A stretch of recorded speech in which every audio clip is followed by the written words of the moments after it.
तेल, बटर आणि मसाले याचा भडीमार न करता हॉटेल आणि रेस्टॉरंटला सुद्धा खाल्ली नसेल एवढी चविष्ट कोफ्ता घरी आज आपण बनवतो आहे. आणि बरं का, ही हेल्दीसुद्धा आहे. हेल्दी यासाठी तेल, मसाले आणि बटर तर आपण कमी वापरलेलंच आहे. शिवाय कोफ्ते जे आपण बनवलेले आहेत ना, हे आपण शॅलो फ्राय करून बनवलेले आहे, डीप फ्राईड नाही आहे. रेसिपी ट्राय करा, खाऊन बघा कशी वाटली मला कमेंट करून सांगा. तर यासाठी सर्वात आधी आपल्याला इथे पनीर लागणार आहे. पनीर मी घेतलेलं आहे 200 ग्रॅम. हे आता आपल्याला किसून घ्यायचं आहे. बरं, इथे पनीर वापरत असताना फ्रीजमधलं काढलेलं पनीर लगेच वापरायचं नाही. नॉर्मल टेम्परेचरला आल्यानंतर पूर्ण कपड्यांनी पुसून कोरडं करायचं आणि नंतर किसायचं.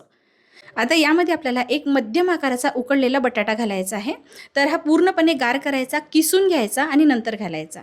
काही किशमिशचे काप मी इथे घेतलेले आहे, सोबतच काजूचे काप आहे आणि चिरलेली कोथिंबीर आहे. हे सर्व यामध्ये घालायचं. अर्धा चमचापेक्षाही कमी मी इथे मीठ घातलेलं आहे. सोबतच अगदी थोडा गरम मसाला चिमूटभर घालायचा. तिखटपणासाठी चिली फ्लेक्स घालते आहे. तुम्ही बारीक चिरलेल्या हिरव्या मिरच्याही इथे घालू शकता. सर्व छान चोळून एकजीव करायचं. लक्षात ठेवायचं, जेव्हा तुम्ही हे कोफ्त्याचं मिश्रण बनवता तेव्हा पनीर वापरत असताना जसं मी तुम्हाला सांगितलं, फ्रीजमधलं काढलेलं पनीर लगेच वापरायचं नाही. थोडं नॉर्मल टेम्परेचरला आल्यानंतर पुसून कोरडं करायचं, नंतर घालायचं. त्याचप्रमाणे बटाटा जो तुम्ही घालता आहात ना, तो सुद्धा गरम गरम घालायचा नाही, पूर्णपणे गार करायचा, नंतर घालायचा.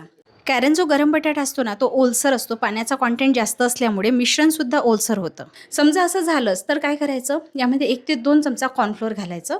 त्यामुळे मिश्रणाला बाइंडिंग छान येईल आणि तुमचे कोफ्ते बिघडणार नाही. फक्त एवढंच करावं लागेल, जर सैलसर झालं ना तर कॉर्नफ्लोअर घाला, बाकी काही काळजी करण्याची गरज नाही. आता आपल्याला या कोफ्त्यांना ना कॉर्नफ्लोअरनी कोट करायचं आहे. आणि याला मी शॅलो फ्राय करण्यासाठी इथे वापरते आहे अप्पे पॅन. बरं, इथे तुम्हाला जर कोफ्ते डीप फ्राय करून बनवायचे असेल तर तसंही तुम्ही करू शकता. सुरुवातीला तेल मध्यम आचेवर गरम करायचं. एक कोफ्ता तळून बघायचा. जर फुटत नसेल, पसरत नसेल तर बाकी कोफ्ते तळायचे. पण जर तसं होत असेल ना तर मिश्रणामध्ये 1 चमचा कॉर्नफ्लोअर मिसळायचं, परत मिश्रण मळून घ्यायचं, कोफ्ते बनवायचे आणि तळून घ्यायचे. आता इथे जसं तुम्ही व्हिडिओमध्ये बघितलं, मी पहिली बॅच जी शॅलो फ्राय केली ना ती चापट झाली, म्हणजे अप्प्यांसारखी बनलेली होती, कोफ्त्यासारखी नाही. तर याचं कारण असं आहे की अप्पे पॅन नीट गरम झालेलं नव्हतं. तर तुम्हाला ही काळजी घ्यायची आहे. अप्पे पॅन नीट गरम करायचं, तेल घालून कोफ्ते असे शॅलो फ्राय करून घ्यायचे. यानंतर ग्रेव्हीसाठी आपल्याला लागणार आहे 2 मोठ्या आकाराचे टोमॅटो, 2 मध्यम आकाराचे कांदे, 1/4 कप काजू घेतलेले आहे. आणि इथे मसाल्यांमध्ये मी फक्त कलमी घेतलेली आहे, मिरे, हिरवी वेलची आणि लवंग घेतलेले आहे. आता टोमॅटो जे आहे ना ते आपल्याला असे रफलीच कट करायचे आहे, खूप बारीक बारीक चिरत बसायचं नाही. आणि कांदा जो आहे तो सुद्धा मी असा रफली चॉप करून घेतलेला आहे. यानंतर आपल्याला इथे दही लागणार आहे. तर दही मी अर्धी वाटी घेतलेलं आहे. तर हे दही मी मलाई दही घेतलेलं आहे, जे आंबट नसतं आणि ताजं घ्यायचं आहे. यामध्ये आता 1 मोठा चमचा लाल तिखट, हे कश्मीरी लाल मिरची पावडर आहे, अर्धा चमचा हळद, 2 मोठे चमचे धनेपूड घालायचं आणि अर्धा चमचापेक्षाही कमी मी इथे घातलेला आहे गरम मसाला. सर्व छान दह्यामध्ये फेटून एकजीव करायचं. यामुळे काय होतं, दही ग्रेव्हीमध्ये फुटत नाही, त्याचबरोबर मसालेसुद्धा तेलामध्ये जळत नाही. पण दही आंबट घ्यायचं नाही, मलाई दही घ्यायचं, नाहीतर ग्रेव्हीची चव बिघडते. आता पॅनमध्ये अगदी थोडं तेल गरम करायचं. मी 1च चमचा तेल घेतलेलं आहे. यामध्ये अर्धा चमचा जिरे घालायचं. जिरं छान तळतळायला लागलं की यानंतर आपल्याला खडे मसाले घालायचे आहे. खडे मसाले आपल्याला मध्यम आचेवर 2 ते 3 मिनिटासाठी परतायचे आहे. नंतर काजू घालूया. काजू आपल्याला छान तांबूस रंग येईपर्यंत परतायचे आहे. आता यामध्ये आपल्याला कांदा घालायचा आहे आणि कांदासुद्धा 2 ते 3 मिनिटासाठी आपण परतून घेऊया. हलकासा मऊ पडायला लागला की यामध्ये टोमॅटो घालायचा आहे. टोमॅटोसुद्धा आपल्याला 2 ते 3 मिनिटासाठी परतायचं आहे. आता यामध्ये मी अर्धा ग्लास पाणी घालते आहे. परत छान मिसळून घेतलं आणि आता झाकण ठेवून आपल्याला हे सर्व शिजवून घ्यायचं आहे. मध्ये मध्ये गरज पडली तर थोडं पाणी घालायचं. जोवर पूर्णपणे छान शिजत नाही तोवर आपल्याला हे शिजवून घ्यायचं आहे. बघा, हे कोरडं झालेलं आहे. मी मध्ये मध्ये पाणी घातलेलं होतं. यामध्ये मी लसूण आलं घालायला विसरले होते, तर सुरुवातीला नाही घातलं, शेवटी घातलं तरीही चालेल. लसूण आलं घातल्यानंतर 2 ते 3 मिनिटासाठी परतून घ्यायचं. आणि असं काहीच नाही की आपण लसूण आलं सर्वात शेवटी घातलं तर त्याची कच्ची चव ग्रेव्हीला येईल. तर ग्राइंड केल्यानंतर ग्रेव्ही आपल्याला परत शिजवायची आहे, त्यामुळे कच्ची चव अजिबात येणार नाही, काळजी करू नका. आता हे सर्व गार करून घ्यायचं आणि मिक्सरला घालायचं आहे. याला वाटण्यासाठी आपल्याला थोडं पाणीसुद्धा घालावं लागणार आहे, पण एकाच वेळी भरपूर पाणी घालू नका, कारण त्यामुळे काय होतं, मिक्सर वाटत असताना पाणी भस्कन बाहेर येतं. तर आपल्याला अगदी थोडं थोडं पाणी घालायचं आहे. सुरुवातीला अगदी थोडं घालायचं, एकदा वाटायचं आणि नंतर मग थोडं थोडं करून पाणी घालायचं, म्हणजे गरजेनुसार आपल्याला पाणी घालायचं आहे. बघा, हे जी ग्रेव्ही आहे ना अशी असायला हवी, खूप जास्त पातळ नको किंवा घट्ट नको. आता ही ग्रेव्ही आपल्याला गाळून घेणं फार आवश्यक आहे, कारण आपल्याला सिल्की स्मूथ ग्रेव्ही बनवायची आहे, अगदी रेस्टॉरंटला असते ना तशी. तर यामध्ये जे कलमीचे चंक्स असतात किंवा वेलचीची जे सालं असतात ती दाताखाली येतात ना, तर ग्रेव्ही खायला तितकीशी छान लागत नाही, म्हणून गाळून घेणं खूप आवश्यक आहे. बघा. बघा इथे गाळून घेतल्यानंतर ग्रेव्हीमध्ये जे मसाल्याचे चंक्स होते ना, ते भरपूर वेगळे केलेले आहे. आणि ही जी ग्रेव्ही आता इथे तयार झालेली आहे, ही अगदी सिल्की आणि स्मूथ आहे. अगदी रेस्टॉरंटला असते ना तशी. जर तुम्हाला दुसऱ्या दिवशी बनवायची असेल, तर आदल्या दिवशी रात्री बनवून फ्रिजमध्ये स्टोअर जरी केली ना, तरी चालेल. आता इथे मी फक्त 1 ते 2 चमचे तेल गरम केलेलं आहे.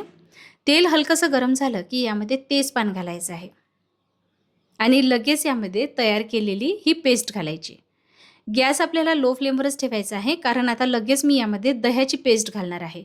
दही घालताना कधीही गॅसची फ्लेम लोच ठेवायची. गरम-गरम याच्यामध्ये घालाल तर दही फुटतं. बघा दह्याची जी पेस्ट आहे एकदा छान मी अशी फेटून घेते आहे. फेटून घेतल्यामुळे काय होतं, दह्याची जी पेस्ट आहे ना, ती ग्रेव्हीमध्ये शिजत असताना फुटत नाही आणि ग्रेव्हीचं जे टेक्स्चर आहे ना, ते मस्त स्मूथ बनतं. घातल्यानंतर लगेच याला असं चालवत राहायचं आहे.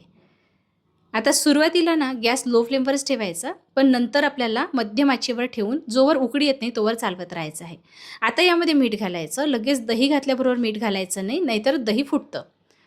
आता गॅस मध्यम आचेवर ठेवून झाकण ठेवून मी शिजवून घेतलेली होती. गरज पडल्यास थोडंसं पाणी घालायचं. जर ग्रेव्ही खूप जास्त घट्ट वाटत असेल तरच पाणी घाला. यामध्ये मी अर्धा चमचा बटर घालते आहे फक्त टेस्टसाठी. तुम्हाला घालायचं नसेल स्किप करा. पण रेस्टॉरंटसारखी चव हवी असेल तर थोडंसं बटर नक्की घाला. बरं इथे ग्रेव्ही तर पूर्णपणे तयार झालेली आहे. पण कसं आहे ना, जर रेसिपी दिसायला छान नसेल तर तुम्ही बघणार का? नाही ना. म्हणून मी काय केलेलं आहे, प्रेझेंटेशनसाठी इथे तेलामध्ये ना थोडी मिरची घालून याचा तडका तयार करून वरून घालते आहे. पण खरं सांगू का, हा मिरचीचा जो तडका आहे ना, फक्त दिसायला छान दिसत नाही, यानी ग्रेव्हीला चवही छान येते. जर रेस्टॉरंटसारखी चव हवी असेल तर तडका घाला, स्किप केलं तरीही चालेल. वरून थोडं क्रीम घालायचं, चिरलेली कोथिंबीर घालायची. कोफ्ता करीची करी इथे तयार झालेली आहे. बघितल्यानंतर खरंच तुमचा विश्वास बसत आहे का, की ही कोफ्ता करी आपण घरच्या साहित्यामध्ये घरच्या घरी तयार केलेली आहे? आणि हो, खाल्ल्यानंतर तर अजिबात तुमचा काय, खाणाऱ्यांचाही विश्वास बसणार नाही. एवढी चविष्ट ही कोफ्ता करी लागते. आणि विशेष म्हणजे आपण कमीत कमी तेल मसाल्याचा वापर करून ही कोफ्ता करी बनवलेली आहे. ज्या गोष्टी तुम्हाला स्किप करता येईल, त्या कशा स्किप करायच्या हे मी तुम्हाला सांगितलेलं आहे. आणि हो, कोफ्ते जे आपण बनवलेले होते ना, ते डीप फ्राय करून न बनवता शॅलो फ्राय केले. त्यामुळे नक्कीच हे कोफ्ते जास्त पौष्टिक आहे आणि हे असेही स्नॅक्ससारखे खायला खूप छान लागतात. कारण यामध्ये कॉर्नफ्लोअरचा वापर अगदी थोडा केलेला आहे, फक्त कोटिंगसाठी केलेला आहे. मिश्रण बनवत असताना मी अजिबात कॉर्नफ्लोअर किंवा मैद्याचा वापर केलेला नव्हता. त्यामुळे आपण असंही म्हणू शकतो, की ही रेस्टॉरंटपेक्षा हेल्दी कोफ्ता करी आहे आणि चवीला म्हणाल ना, तर धाब्यावरच्या कोफ्ता करीपेक्षा कितीतरी पटीने चविष्ट लागते. अगदी नरम मुलायम असे कोफ्ते तयार होतात, जे जिभेवर ठेवताच अलगद विरघळून जाते. एकाच घासामध्ये सर्व मेहनत वसूल करणारी रेसिपी आहे, त्यामुळे नक्की ट्राय करून बघा. आणि हो, ही रेसिपी तुम्ही तेव्हाही ट्राय करू शकता जेव्हा तुमच्याकडे कुणी पाहुणे येणार असेल किंवा तुम्हाला पनीरच्या भाज्या खाऊन कंटाळा आला असेल ना, तर बेस्ट ऑप्शन आहे पनीरच्या भाजीसाठी. ट्राय नक्की करा. रेसिपी कशी वाटली मला कमेंट करून नक्की कळवा. जर आवडली असेल तर लाईक शेअर करा आणि अशाच रेसिपी बघण्यासाठी घरोघरी अन्नपूर्णा या यूट्यूब चॅनलला सबस्क्राईब करून फेसबुक पेजला फॉलो